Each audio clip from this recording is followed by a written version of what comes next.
아멘. 저는 오늘 누가복음 10장 1절에서 16절 말씀 중심으로 해서 내 집에 평안이 있는가? 라는 제목으로 하나님 말씀을 증거하겠습니다. 올 한 해 우리 교회 주제와 성구의 말씀을 교회 올해 처음 오신 분들은 이제 처음 볼 테고요. 그죠? 우리 교회 신년표가 이 땅을 너희에게 주시리라. 내 길이 평탄하게 될 것이라 내가 형통하리라. 여호수아 1장 8절에 있는 말씀입니다. 주님의 약속이잖아요. 내 길이 평탄하게 될 것이요 내가 평안하리라. 주께서 약속하셨기 때문에 우리는 그걸 어떻게 해야 되느냐? 그 약속을 믿고 간구해야 된다. 평탄한 삶, 형통한 삶을 하나님 앞에 간구해야 된다, 그 얘기입니다. 다만 우리가 알아야 될 것은 이 평탄과 형통이라고 하는 뜻이 그저 아무 일 없이 그냥 잔잔하게 흘러가는 것, 이거를 의미하는 것은 아니다. 우리 주님께서 우리에게 평탄한 길을 주시고 형통케 하겠다라고 하는 약속을 하실 때는 모든 일이 그냥 매끄럽게 순조롭게 척척척척 이루어져 가지고 그냥 너무너무 잘 되는 그러한 의미가 아니라, 때로는 우리 삶 속에 수많은 일을 겪고 예상치 못한 복잡한 상황을 만났을지라도 믿음의 사람은 그 복잡한 상황, 예상치 못했던 놀라운 일들 속에 같이 파묻혀버리는 것이 아니라 그 이전에 주께서 나에게 약속하신 내 길이 평탄하게 될 것이라 내가 형통하리라고 하시는 하나님의 약속을 먼저 의지하게 된다, 그 얘기입니다. 그러니까 하나님의 말씀에 의지하고 내가 나에게 주어진 어려운 역경을 내가 뛰어넘는다면 하나님의 그 약속은 반드시 그 믿음의 사람에게 성취가 되어진다. 그걸 우리가 믿고 나가는 거예요. 그러니까 그냥 간단하게 하나님 믿고 예수 그리스도의 십자가 보혈의 공로를 믿는데 모든 게 다 잘 되겠지 라고 그냥 단순하게 생각한다면은 그건 기복신앙으로 빠질 염려가 많아요. 그냥 하나님은 나에게 그냥 복만 주시는 분이야. 내가 필요하면 아버지 나에게 복 주세요. 나에게 길 좀 열어주세요. 그러면 하나님이 대기하고 있다가 길 열어주시고 축복해 주시고 이렇게 바라볼 수가 있는데 절대로 그런 분이 아니요. 하나님은 우리의 영혼이 시작부터 마지막 순간까지 포기하지 않고 하나님의 약속의 나라로 우리의 영혼이 달려가기를 주께서 원하신다. 그 얘기는 마라톤 선수가 42.195km를 딱 출발할 때에 어떻습니까? 처음에 출발점이 좋고 중간에 무슨 어떤 일이 발생하고 그게 중요한 게 아니고 마지막에 결승점에 과연 온전하게 들어올 수 있느냐, 이게 제일 중요한 거란 말이에요. 출발을 멋지게 하고 환호가 있고 사람들이 박수를 쳐주고 지나가다가 물을 잡아다가 마시고 그냥 여러 가지 많은 그 사건들이 있지만 가장 중요한 것은 마지막 순간에 그 사람이 어디 있느냐, 결승전을 통과했느냐, 아니면 아주 기계롭게 출발했지만 저 언덕 올라가다가 지쳐서 나가 떨어져서 그냥 거기서 포기해버리고 그런 인생이라면 이거는 실패한 거잖아요. 그러니까 우리 하나님께서 우리에게 원하시는 인생은 뭐냐면 출발점이 좋고 중간에 어떤 일이 벌어지고 그게 문제가 아니라 네 인생이, 네 영혼이 마지막에 하나님 나라 결승선, 거기 하나님 나라에 들어와 있느냐, 이걸 보기를 원하신단 말이에요. 그러면은 마라톤 선수가 처음에 출발해가지고 마지막 42.195km 딱 종착지에 딱 들어오기까지는 그냥 되어지는 게 아니잖아요. 얼마나 피나는 훈련을 하고 고난을 겪고 많은 일들을 이루 말할 수 없는 그 훈련이 있단 말이에요. 마찬가지로 우리의 영혼이 하나님 나라 들어가야 되는데 그 결승전 그 선을 통과해야 되는데 그냥 통과되는 게 아니란 말이에요. 많은 훈련이 있어요. 온실에서만 자란 애들이 아니란 말이에요. 훈련을 겪어야죠. 그 훈련을 위해서 하나님께서 때로는 우리 삶 속에 장애물도 갖다 놓을 때도 있고 예기치 못한 상황이 벌어질 때도 있어요. 그러나 주님의 원뜻은 뭐예요? 너희들 내가 장애물이 있다고 해서 거기에 걸려서 넘어지라는 뜻이 아니다. 어려운 환경이 있다고 해서 어려운 환경 속에서 낙심하고 자포자기하고 주저앉고 원망하고 살라고 하는 것이 아니다라고 하는 것이 하나님의 뜻이란 말이에요. 그거를 극복하고 나서서 담대하게 주어진 선에 멋지게 통과하고 하나님 나라 영광을 누리는 것이 하나님 아버지의 뜻이다, 그 얘기입니다. 하나님의 아들 예수 그리스도가 걸으신 십자가의 길을 우리가 한번 생각해 보세요. 예수님이 십자가지로 이 땅에 오셨어요. 십자가지로 이 땅에 오셔가지고 많은 고초와 어려움을 겪고 사람들한테 무시를 당했죠. 그렇지 않습니까? 사람이 사람을 무시할 때에 내가 무시를 당하는 입장에 섰을 때 기분이 어때요? 굉장히 상하죠. 마음이, 심령이 상하죠. 근데 나는 사람이 아니고 나는 하나님이야. 능치 못할 일이 없어. 겟세마네 동산에서 로마 군병들이 잡으러 올 때에 예수님 제자들이 막 칼을 들고 설쳤잖아요. 야, 놔둬라. 내가 지금 아버지께 구하여 하늘의 군대를 내가 동원할 수 없겠느냐. 권세와 능력이 우리 예수 그리스도께 있단 말이에요. 그런 권세와 능력이 있음에도 불구하고 그 권세와 능력을 쓰지 아니하시고 우리들의 구원을 위해서 그 치욕을 받으시면서 끌려가서 갖은 고초를 겪고 결국은 채찍맞고 가시면류관에 머리가 찢어지고 십자가에 못 박혔다, 그 얘기죠. 그러면 그것이 과연 실패의 길인가? 하나님의 아들도 결국은 평탄한 길을 걷지 못하고 형통한 길을 걷지 못했다라고 얘기할 수가 있겠느냐, 그 얘기입니다. 우리가 알지만 그 주님이 걸으신 그 십자가의 길은 결코 실패한 길이 아니다. 그 승리의 길이다. 영광된 길이다. 그 얘기입니다. 그 길이 있었기 때문에 오늘날 우리가 하나님을 아버지로 섬길 수가 있었다. 그렇잖아요. 세상에 썩어질 인생이 아니고 저주받을 인생이 아니라 빛의 자녀로서 살아갈 수 있는 그 놀라운 축복이 누구 덕분이냐? 예수님의 십자가의 고난의 길, 그 덕분이다, 그 얘기입니다. 그러니까 십자가의 길이 실패한 길이요, 좌절한 길이요, 핍박받은 길이요, 아주 구차한 그러한 길이 아니라 예수님의 십자가의 길이야말로 우리에게 평탄을 주시고 우리에게 형통을 주신 길이다. 우리가 그렇게 믿지 않습니까? 예수님의 십자가 길을 믿고 바라본단 말이에요. 하물며 하나님의 아들 예수도 십자가를 그 길을 가기 위하여 온갖 고초와 고통과 말로 할 수 없는 고난을 겪고 가셨는데 우리는 그 예수님을 따라가는 그리스도의 제자란 말이에요. 우리가 가는 길에도 당연히 고난도 있고 고초도 있고 어려움도 있고 조롱도 있고 회방도 있고 그런 거 당연하게 받아들여야 된다, 그 얘기입니다. 왜 나에게 이런 일이 있는가? 왜 나는 이렇게 일이 꼬이는가? 그렇게 생각하면 안 된다고. 예수님도 겪으셨는데 결론이 뭐라고요? 다 극복하고 승리했다. 요셉이 형들에게 배신당하고 애굽으로 팔려가서 거기서 모함당하고 감옥에 갇히고 별의별 일을 겪었지만 그것 때문에 자기 인생 포기했습니까? 포기하지 않습니다. 왜? 하나님께서 그에게 평탄한 길과 형통의 길을 주실 줄로 그가 믿고 하나님을 의지했기 때문에 그는 마지막에 결승선을 통과했다, 그 얘기입니다.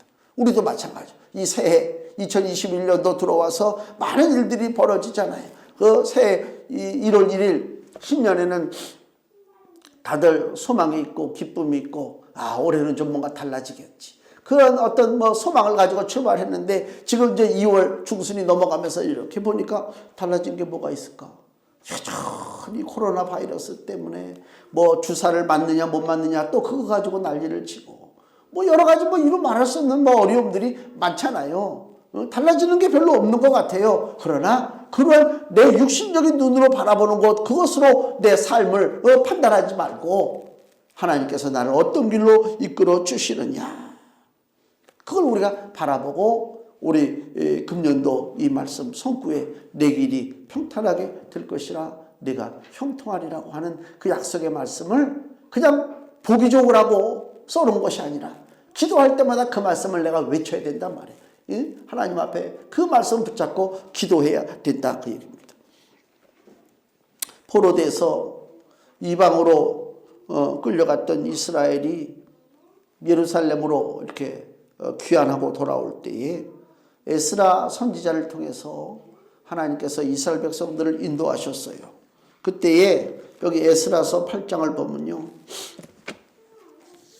에스라 8장 21절에 구약성경 721페이지, 포로로 끌려갔던 이스라엘 백성들을 예루살렘으로 끌고 가는 그 에스라가 어떻게 했느냐? 에스라 8장 21절 때 내가 아하와 강가에서 금식을 선포하고 우리 하나님 앞에서 스스로 겸비하여 우리와 우리 어린 것과 모든 소유를 위하여 평탄한 길을 그에게 간구하였으니, 하나님 앞에 뭘 간구했다고요? 평탄한 길을 간구했다. 왜 그가 에스라가 하나님 앞에 평탄한 길을 간구했는가? 이미 하나님께서 이스라엘 민족에게 평탄의 길을 주신다고 하는 약속의 말씀을 알았기 때문에 그렇다, 그 얘기입니다. 아는 게 중요한 거예요. 그 약속의 말씀을 알고 이제 그 머나먼 길, 민족적으로 봤을 때는 이미 민족이 다 국가가 멸망당하고 이루 말할 수 없는 슬픔이 오잖아요. 이제 무너진 땅 예루살렘으로 가봐야 누가 환영하는 사람도 없고, 거기에 무슨 직업이 있는 것도 아니고 공장이 돌아가는 것도 아니고 농사가 저절로 되는 것도 아니라 가면은 붓는 거예요. 차라리 바벨론에서 살았던 대로 그냥 살면 돼. 그러나 그 바벨론의 이방의 삶을 포기하고 그래도 하나님 주신 약속의 땅이 그리워서 예루살렘으로 출발하는데 뭘 구하느냐? 돈도 구하지 않고, 그죠? 물질을 구하는 것도 아니고 건강을 구하는 것도 아니라 하나님 앞에 평탄한 길을 구했다. 내 개인의 유익을 구한 게 아니고 민족의 길, 우리 민족이 걸어갈 길, 하나님께서 축복하시는 그 은혜의 길을 이 에스라가 하나님 앞에 구했다, 그 얘기입니다. 원래 그 가나안 땅, 우리 그 여호수아를 통해서 가나안에 대한 정복 전쟁 얘기를 우리가 다 알잖아요. 그 하나님이 이스라엘 백성에게 주시겠다고 하는 약속의 땅, 젖과 꿀이 흐르는 가나안 땅은 원래 어느 땅이냐? 이스라엘 백성들이 거기를 들어가서 차지하고 거기에 나라를 세우고 살다가 나라가 멸망당하는 바람에 바벨론으로 포로로 끌려갔다가 지금 다시 예루살렘, 그 가나안 땅으로 들어간단 말이에요. 근데 그 가나안 땅이 원래는 무슨 땅이냐? 여기 같은 에스라 9장 11절 말씀을 보시면, 에스라 9장 11절 전에 주께서 주의 종 선지자들로 명하여 이르시되 너희가 가서 얻으려 하는 땅은 더러운 땅이니, 너희가 가서 얻으려 하는 땅이 어느 땅이에요? 가나안 땅이죠. 그 땅은 더러운 땅이니 이는 이방 백성들이 더럽고 가증한 일을 행하여 이 가에서 저 가까지 그 더러움으로 채웠음이라 그랬습니다. 더러운 땅이라면 더러운 땅. 이게 세상의 특징을 보여주는 거예요. 이스라엘 백성들이 차지하려고 했던 땅이 어떤 땅이라고요? 더러운 땅이다.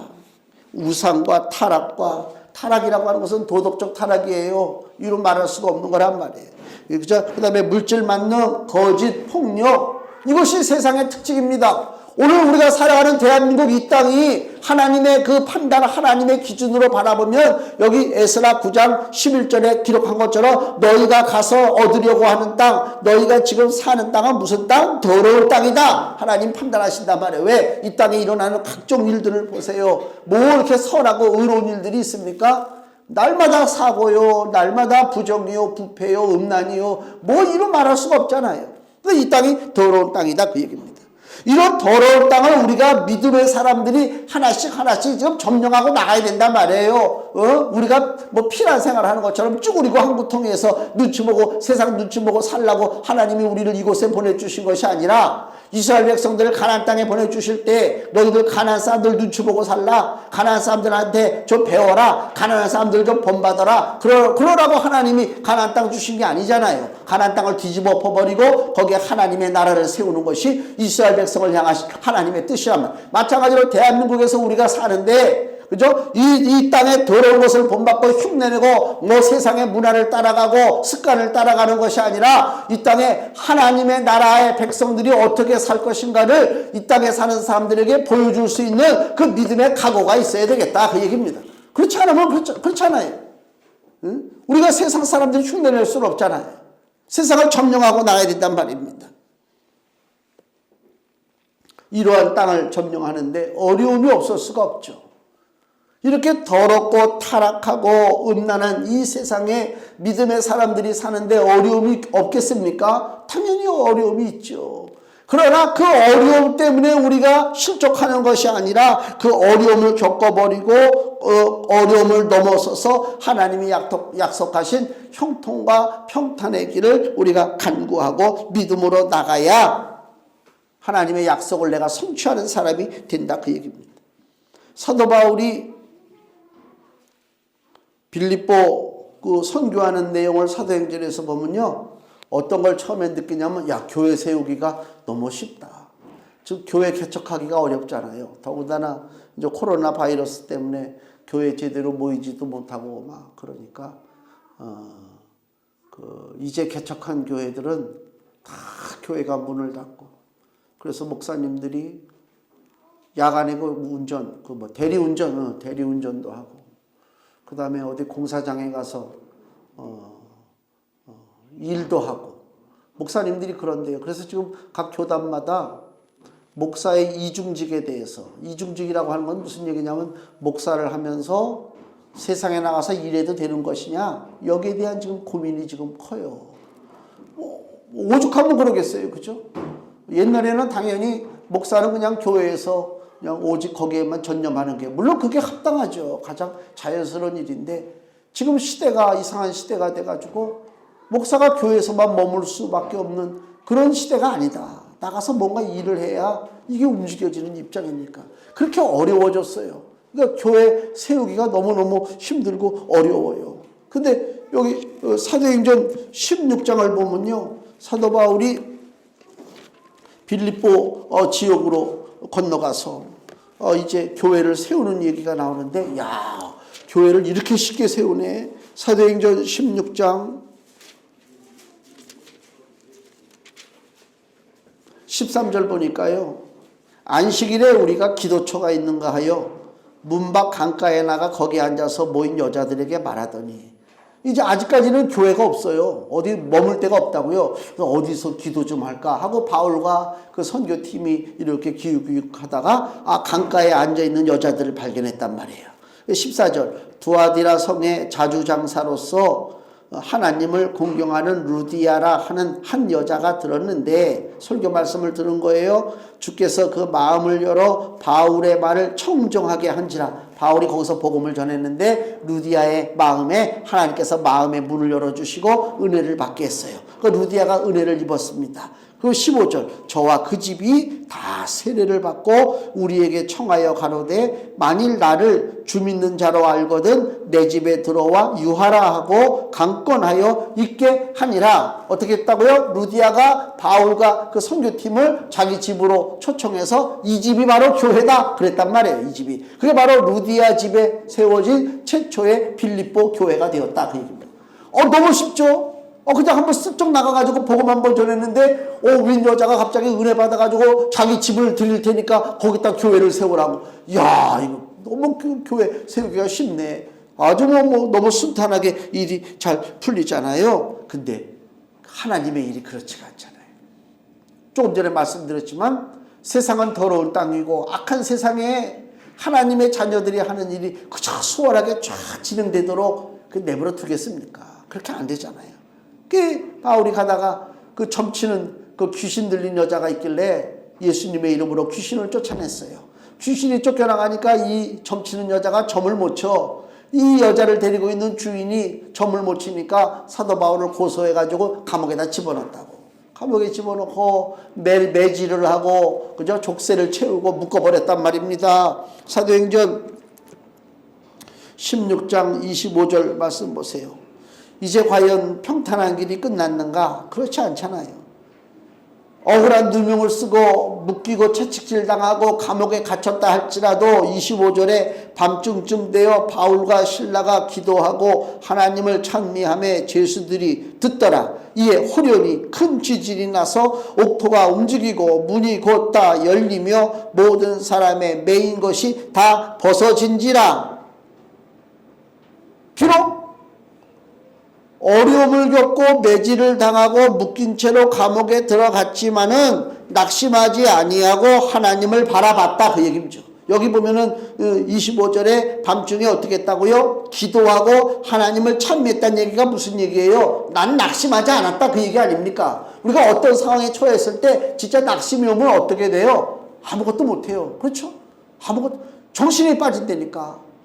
내가 우리 어머니 응급실 가고 병원 가고 막 돌아다닐 때 얼마나 정신이 내가 빠졌으면 안경을 다 잃어버렸다니까요. 일생에 처음이요. 내 안경을 잃어버린 게 얼마나 사람이 넋이 나가면요. 돌아다니는데 내가 지금 안경을 쓰고 다니는지 벗고 다니는지 내가 몰라. 그때가 이제 명절 때니까 병원에 사람이 없잖아요. 그러니까 병원에 불들을 다 꺼놔가지고 1층도 그렇고 그냥 껌껌해. 그러니까 이게 안경을 쓴 건지 내가 벗어서 어두운 건지 구별이 안 되니까 그냥 안경 벗어버리고 돌아다니는 거예요. 그러다가 이제 이게 안경 쓴 사람들은 습관이 안경을 고쳐 쓰는 거잖아. 이렇게 내려가니까. 이렇게 하려고 했는데 손이 안 잡혀. 이거 어떻게 된 거야. 응? 그래 그때부터 온 병원을 뒤지고 다니고 뭐 내가 갔던 곳을 다시 야 누가 그 안경 집어갈 이유가 없는데 결국은 없어졌어요. 왜 안경 없어졌다니까? 아주 흐려 죽겠어 지금. 이렇게 정신이 없단 말이에요. 무슨 일을 당하면. 근데 바울과 실라가 어떻게 했다고요? 두드러 맞았어요. 가진 고난을 겪었단 말이에요. 지금 사람이 얼마나 낙심되겠어요. 내가 나쁜 일 한 게 아니잖아요. 복음 전했어요. 교회가 세워졌어요. 얼마나 감사해요. 귀신을 쫓아냈어요. 얼마나 능력 있어요. 그랬는데 불구하고 내가 감옥에 갇혀서 두드러 맞았어요. 어떤 생각이 들겠습니까? 하나님은 나한테 결국 해주는 것이 이거밖에 없는가? 낙심이 들 수밖에 없단 말입니다. 근데 바울은 뭐라고요? 기도하고 하나님을 찬양했다. 그 얘기는 하나님 나는 낙심하는 사람이 아닙니다. 나는 하나님의 약속을 바라보는 사람입니다. 이걸 지금 보여주는 거라 그 얘기요. 우리도 마찬가지 아닙니까? 어떤 상황이 벌어졌을 때 아유 난 모르겠어. 뭐 될 때는 되든가 그냥 그렇게 하면 안 되지. 하나님 앞에 기도하고 하나님 찬양하고 그게 하나님 앞에 나의 뭐를 보이는 거라고요? 하나님 나는 낙심하지 않고 하나님의 약속의 말씀 평탄하고 형통한 길을 주시겠다고 하시는 그 약속의 말씀을 내가 온전히 의지합니다. 이걸 하나님 앞에 내가 보이는 것이다 그 얘기입니다. 그러니까 믿음의 길을 가기로 작정할 때에 하나님께서는 그 길을 열어주셔요. 그러니까 감옥문이 열리고 묶인 것이 풀어지고 간수가 뛰어들어와서 그죠? 응? 야 이거 어떻게 된 건가? 그리고 자기가 스스로 죄수들이 도망친 줄 알고 자결하려고 할 때에 바울이 뭐라고 그래요? 야 네 몸 상하게 하지 마라. 사람이 그렇게 못났어. 우리도 그렇게 멀쩡하게 있는데. 바울이 그 얘기 아닙니까? 담대한 모습을 봤단 말이에요. 그 간수가 바울 앞에 탁 무릎 꿇고 뭐라고 그래요? 선생들아 내가 어떻게 해야 구원을 얻으리까? 이게 무슨 얘기입니까? 세상 사람들이 우리한테 와서 야 어떻게 해야 내가 예수님을 믿겠느냐? 그 얘기를 세상 사람들이 우리한테 합니까? 저도 부끄러운 일이지만 누가 나한테 찾아와서 어떻게 하면 내가 예수님을 믿을까요? 믿을 수 있을까요? 이런 얘기를 내가 못 들어본 것 같아. 어떻게 된 게 뭐가 잘못돼서 오히려 우리가 막 통사정원에 예수 믿으세요. 제발 예수 교회 좀 한번 와주세요. 선물 주고 이게 바뀌어졌어. 실상은 그게 아니고 간수처럼 사도 바울에게 뛰어들어와서 선생아 내가 어떻게 해야 구원을 얻으리까? 내가 어떻게 해야 너희들이 믿는 그 하나님 너희들이 그 부르짖는 그 예수의 이름을 나도 부를 수 있을 것인가? 그렇게 사도 바울에게 간청하잖아요. 왜 그랬을까요? 그 바울과 실라의 담대한 모습이란 말이에요. 낙심하지 않는 모습이란 말입니다. 자기는 죄수들 도망친 줄 알고 놀래서 죽으려고 했는데 자결하려고 했는데 그 속에 있던 죄수들은 오히려 더 의연하게 담대하게 야 그러지 말라. 그러고 있잖아요. 야 진짜 멋있다. 그러니까 세상 사람들이 우리를 볼 때도 야 진짜 멋있다. 예수 믿는 사람들이 다르긴 다르구나. 멋있다. 그럴 때 우리에게 와서 야 내가 어떻게 해야 예수 믿을 수 있지? 이런 얘기를 하는 거지. 예수 믿는 사람이 똑같이 벌벌 떨고 똑같이 울고 똑같이 근심하고 똑같이 염려하고 똑같이 흥청망청하고 똑같이 노세노세하고 그러면은 세상 사람들이 우리를 볼 때에 내가 어떻게 해야 구원을 얻겠느냐라고 우리에게 물어보겠느냐 그 얘기입니다. 물어볼 리가 없지. 믿음의 길을 가고 하나님의 약속을 믿는 자에게 세상이 고개를 숙이죠. 그때 바울이 뭐라고 해요? 주 예수를 믿으라. 그리하면 너와 네 집이 구원을 얻으리라. 이게 얼마나 멋진 말인지 몰라요. 과연 내 집에 평안이 있는가? 지금 그 얘기를 하는 거예요. 내 집에 과연 평안이 있는가? 내 집에 예수의 능력이 있는가? 그 얘기를 우리가 스스로 한번 우리에게 물어봐야 된다 그 얘기입니다. 믿음의 길을 갈 때에 평안과 형통의 길이 우리에게 열리게 돼 있다. 오늘 이제 본문 말씀을 좀 보세요. 예수님이 제자들을 복음의 일꾼으로 둘씩 사방으로 보내시잖아요. 근데 주님이 가장 소중한 것을 챙기라고 지금 말씀하시는 거예요. 누가복음 10장에 제자들을 보내면서 소중한 것을 챙기는데 그 소중한 그 소유물이 뭐냐? 다른 것을 안 가져가도 돼. 가장 중요한 것을 너희들이 가져가야 돼. 그것이 뭐냐? 바로 평안이야. 평안.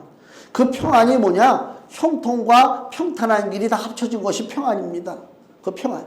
주님이 우리 제자들에게 주시는 말씀이 그거예요. 3절 말씀 보세요. 갈지어다. 내가 너희를 보냄이 어린 양을 이리 가운데로 보냄과 같도다. 전대나 주번이나 신을 가지지 말며 길에서 아무에게도 무난하지 말며 어느 집에 들어가든지 먼저 말하되 이 집이 평안할지어다 하라 그랬어요. 여기 특별히 4절 보세요. 전대, 이 돈주머니죠. 돈주머니나 주머니나 신을 가지지 말며 먼 전도 여행길을 떠날 때 돈주머니도 필요하고 또 여러 가지 가방도 필요하고 뭐 신발도 필요하고 다 필요하죠. 근데 예수님 뭐라고요? 야, 그거 준비하지 마. 지금 그렇게 얘기하시는 거예요. 왜? 더 중요한 것이 우리가 여행 갈 때 짐을 싸잖아요. 가방에다가. 처음 여행 가는 사람들은 특히 가방이 커요. 두서가 없잖아요. 막 짐을 싼다고. 싸다 보면 막 가방이 미어 터져. 그럼 야, 이거 어느 걸 빼야 되지? 그럼 가장 자기가 생각할 때 별로 소중하지 않는 것을 먼저 뺀단 말이에요. 그죠? 그래서 나중에 보면은 그 가방에는 가장 필요한 것만 딱 보이죠. 저도 처음에 중국 선교 가고 그럴 때는 가방이 엄청나게 컸죠. 근데 지금은요, 어디 나갈 때 여기 등산 가방 있잖아요. 그 30리터짜리인가? 등산 가방 하나만 딱 메면 돼. 가장 필요한 것만 딱 메면 된다니까. 불필요한 건 덜어낸단 말이에요. 그 예수님이 제자들을 보내실 때 너희들 돈도 필요하고 물론 뭐 가방도 필요하고 신도 필요하고 다 필요하겠지. 그러나 그게 소중한 게 아니다. 가장 너희들에게 소중한 것이 뭐냐? 그게 바로 평안이다. 평안. 그래서 5절에 어느 집에 들어가든지 먼저 말하되 이 집이 평안할지어다. 우리가 평안을 남에게 축복할 때에 내가 평안이 없는데 어떻게 남에게 평안을 줍니까? 그렇잖아요. 내가 복이 없는 사람인데 어떻게 남에게 축복을 전해줄 수 있습니까? 복 많이 받으세요라고 얘기할 수 있습니까? 아니할 말로다가 우리가 지나가는데 참 정말 허름하고 돈냥이나 하는 그러한 입장에 있는 사람이 나한테 복 받으세요 그러면 뭐라고 그러겠어요? 너나 잘하세요. 그럴 거 아니죠. 그렇잖아요. 사람들 심리가 그렇단 말이에요. 뭔가 좀 나보다 좀 잘나 보이고 있어 보이고 뭐가 좀 한 사람이 와서 축복을 얘기할 때 그런가 보다. 저기 예전에 목사들 무슨 세미나 가면 세미나 강사는요 항상 대형교회 목사가 강사가 돼. 왜? 그래야 뭔가 있는 것 같잖아. 실은. 그래서 그 큰 대형교회 목사가 한마디만 하면 그런가 보다 막 받아줬고 막 그러지. 예? 실은 거기에 생명이 있는 게 아닌데도 불구하고 그렇단 말이야. 사람 인식이. 그러니까 우리가 누구에게 뭘 주려고 그러면 내가 먼저 가지고 있어야지. 가지고 있지도 못하면서 내가 어떻게 평안을 줍니까? 그러니까 제자들이 가져야 할 것이 뭐냐? 예수님 지금 이 말씀의 핵심을 보세요. 전대나 주머니나 신을 가지지 말며 가장 중요한 게 뭐냐? 너희들은 평안을 가져야 된다 그 얘기요. 평안을 나눠줘야 된다 그 얘기입니다. 3절 다시 보세요. 갈지어다. 내가 너희를 보냄이 어린 양을 이리 가운데로 보낸과 같도다. 위험한 길입니다. 이리가 뭐예요? 늑대잖아요. 늑대. 이게 옛날 성경이니까 일이라고 하는 말을 쓰죠. 지금은 일이라고 하는 말을 안 쓰잖아요. 다 늑대란 말이에요. 우리가 바로 어린 양이요. 어린 양을 지금 늑대 가운데 보내는 것과 똑같은 지금 불안한 상황이란 말이에요. 그러면 어린 양이 늑대 사이에 지금 길을 가고 있는데 늑대들이 사는 마을에 들어가야 되는데 가장 중요한 것이 뭐냐? 돈주머니 차고 있는 거? 이거 더 위험하지. 멋있는 옷 입고 있는 거? 아무 소용없지 늑대들한테. 늑대들의 마음을 잠재울 수 있는 것이 뭐냐? 그게 바로 평안이다 그 얘기요. 그렇지 않습니까? 상대방이 분노하고 불안하고 그냥 혈기가 왕성하고 그러면 이거 위험한 거 아닙니까? 그 평안에 대한 축복을 누구에게 주시느냐? 하나님께서 제자들에게 주시고 제자들을 통해서 평안이 세상으로 흘러나가도록 만들어 주신다 그 얘기입니다. 나눠주시는 선물, 우리에게 나눠줄 선물이 있는데 그것이 바로 주께서 주시는 평안인데 그 평안은 아무렇게나 뿌려지는 게 아닙니다. 6절 말씀, 만일 평안을 받을 사람이 거기 있으면 너희 빈 평안이 그에게 머물 것이요 그렇지 않으면 너희에게로 돌아오리라. 오병이어의 기적을 우리가 봤죠. 예수님이 오병이어로다 남자 장정만 5,000명을 먹이고 음식이 남았을 때 예수님이 어떻게 해요? 바구니에다 다 거두죠. 공짜니까 그냥 야 남은 거 그냥 갖다 버려. 뭐 남은 건데 뭐 그거 어차피 공짜로 생겼는데 그게 아니고요. 하나님이 주셨기 때문에 소중한 거란 말이에요. 그래서 그 남은 조각들을 12광주리에 다 모으잖아요. 여기도 마찬가지입니다. 하나님께서 제자들에게 평안을 주셨어요. 그러니까 평안을 가지고 있습니다. 평안을 줍니다. 어느 집에 들어가든지 이 집이 평안할지어다 평안을 주는데 그 평안이 아무렇게나 막 던지는 평안, 뭐 받으려면 받고 말려면 말고 그런 평안이 아니라 6절에 기록된 것처럼 평안을 받을 사람이 거기 있을 때에 너희가 빈 평안이 거기에 머물 것이다 그 얘기입니다. 다른 성경에는 여기 평안을 받을 사람이라고 하는 말을 평안의 아들이다 라고 표현한단 말이에요. 평안의 아들이 그 집에 없다면 그 집의 평안은 헛것이 된다 그 얘기입니다. 그죠? 그러니까 이 두 가지를 한번 생각해야 돼요. 우리 성도들의 역할이 첫째는 평안을 가지고 남에게 주는 역할이요. 그죠? 평안을 나눠줘야 될 거 아닙니까? 두 번째는 우리 스스로가 내 가정에 내가 평안의 아들이 돼야 돼요. 평안을 빌을 때에 평안을 받을 만한 자격이 있어야 된다 그 얘기입니다. 주님이 주시는 평안이 공짜라고 해서 아무나 막 주는 것이 아니죠. 평안을 받을 만한 사람이 거기 있어야 된다. 평안의 아들이 있어야 된다. 그 평안의 아들이 누구냐? 예수 그리스도의 제자요 하나님의 친백성이 평안받을 아들이 된다 그 얘기입니다. 아무나 평안을 받을 수가 있는 것이 아니다 그 얘기예요. 일생의 삶이 고난이었던 우리 다윗의 그 삶을 보면 그가 어린 나이에 기름 부음을 받고 이스라엘의 장차 왕으로 택함을 받았지만은 그는 사울왕에게 쫓기는 신세로 살았습니다. 그리고 또 평생을 전쟁터에서 보냈어요. 목숨을 걸고 전쟁터에서 보냈다니까. 그리고 아들한테 배신을 당하고 친구에게 배신을 당했습니다. 그 다윗의 그 험난한 삶을 성경은 이렇게 표현을 해요. 사무엘하 22장 30절에 다윗이 이렇게 표현합니다. 사무엘하 22장 30절 내가 주를 의뢰하고 적군에 달리며 내 하나님을 의지하고 성벽을 뛰어넘나이다. 하나님을 의지합니다. 적군에 달린다는 얘기는 뭐예요? 전쟁 속을 뛰어다니는 거예요. 하나님을 의지하고 어디를 뛰어넘어요? 성벽을 뛰어넘어요. 이게 평안한 삶이 아니죠. 얼마나 혼란하고 얼마나 힘들고 얼마나 위기가 있고 너무너무 힘든 그러한 삶 속입니다. 그러한 삶 속에도 불구하고 다윗의 인생은 낙심하고 지치고 겁먹고 좌절하고 그렇게 인생이 끝난 것이 아닙니다. 다윗은 우리가 알 것처럼 이스라엘의 위대한 왕으로서 이스라엘 민족을 이끌었잖아요. 그 다윗의 기도가 있단 말이에요. 자, 금주 말씀 보세요. 시편 27편 11절 금주 말씀 우리 같이 읽겠습니다. 여호와여 주의 길로 나를 가르치시고 내 원수를 인하여 평탄한 길로 인도하소서. 아멘. 여기 보면 내 원수를 인하여 그랬잖아요. 내 원수를 생각하셔서 또 다른 성경에는 엎드려 나를 기다리는 자들을 인하여 나를 평탄한 길로 인도하소서. 내가 인생길을 가는데 내 원수들이 엎드려서 나를 기다린다. 마치 사자가 사냥할 때 그 자세처럼 그만큼 위험하다는 얘기요. 그런 원수들이 내 앞에 있는데 그 원수로 인하여 나에게 뭘 달라고요? 평탄한 길로 인도해 달라고 다윗이 하나님 앞에 기도하고 있다 그 얘기입니다. 우리도 마찬가지입니다. 우리는 평안의 사람입니다. 우리 가정에 하나님 주시는 평안이 있는가 생각해 보세요. 없다고 생각하면 지금이라도 구하시면 돼요. 우리는 받을 자격이 있어요. 다윗도 하나님 앞에 구하고 받았습니다.